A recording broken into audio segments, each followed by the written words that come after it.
Studio, I'm joined by the Urban Search and Rescue South Africa USAR-SA team now to discuss the rescue and how rescue efforts are actually conducted for natural disasters. The USAR team received their qualifications as a USAR medium team under the United Nations International Search and Rescue Advisory Group, how should we call that? INSARAG. The team is trained to respond to earthquakes, major structural collapses and various other man-made and natural disasters globally. With me is Rapulani and Charles. Gentlemen, a very good afternoon to both of you. Thank you so much for joining us. Thank you. Good afternoon. All right, well, tell us a bit about USAR-SA. Rapulani, what is that all about? What do you guys do? Ma'am, it's an urban search and rescue team from South Africa. This team has been developed for the past 4 years. We just recently, in February 2017, got a classification through International Search and Rescue Advisory Committee. It was a team of plus minus 15 people that came to the country to come and certify us. They've assessed us from as little as how do you plan for a mission.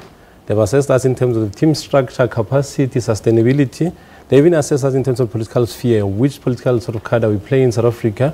But out of all those, it was for a good cause of saying how ready can we be as a country, moreover in SADC Africa, of saying, can we respond to any eventuality of any disaster whatsoever, moreover of building collapse, especially having to see what happens now in Mexico. Yeah. And not only that, the team comes with a lot of experience. We were exposed in different missions in the country as back as 1999 when those earthquakes took place. As a matter of fact, when we look at it amongst myself and my colleague here, Charles, we've got a lot of experience amongst ourselves, as to say that. We've been to Haiti, which was mind-boggling to a lot of people. We've been to Japan, we've been to Philippines. Those are the mission rescues that we had. But then by that time, we're not living under the banner of Urban Search and Rescue South Africa. We're living under the banner of an NGO. Now, with INSARAG to be classified, we can't rely on NGOs.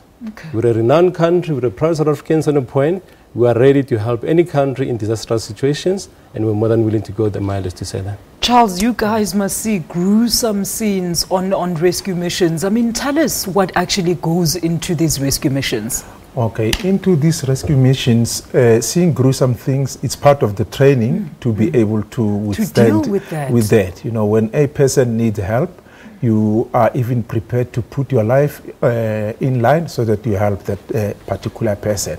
But the training prepares you, because part of our training also involves simulations that are real. You know, you don't do simulations that are unreal. I was about to ask, I mean, we don't have most natural disasters in South Africa, and Rapulani was talking about how this training is so intense, and you know, you leave from training knowing exactly what to expect on the field. Yes, you should see our props and the structures where we do simulations and all the training. Because it takes quite some time to prepare a structure for simulation in terms of collapses and all other exercise or activities that you do in terms of search and rescue, which involves your breaking, bridging of various concrete slabs in various sites, whether it be a vertical bridging, a horizontal bridging. And it includes quite a combination of skills for a person to be trained to that level. And obviously, Rapulani has mentioned that within that, our experience and expertise have been tested in previous missions. Yes. So then that built quite a lot of experience. Gentlemen, I know we're out of time, but I mean, South Africa, are we ready for any eventualities when it comes to disasters? I know, Rapulani, you were saying that you have been trained to manage the situation, but how do you prep a whole country, a whole bunch of people that don't know? Because, I mean, you can never predict these natural disasters.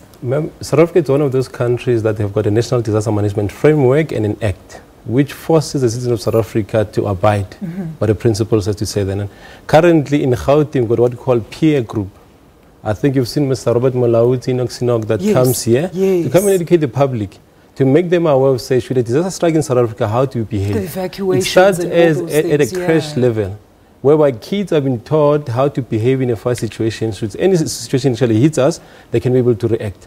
But for a case like what we've got now, in Mexico. Yeah. That is a disaster on its own. It's going to be hard for us to maintain and contain it, as to say that. Gentlemen, thank you so much and keep doing the great work that you do. Unfortunately, we are out of time. Charles and Rabulana, of course, from the USAR-SA team that, of course, conducts rescue missions in natural disasters in and around the globe. Let's take a quick ad break. Your sports news are after that.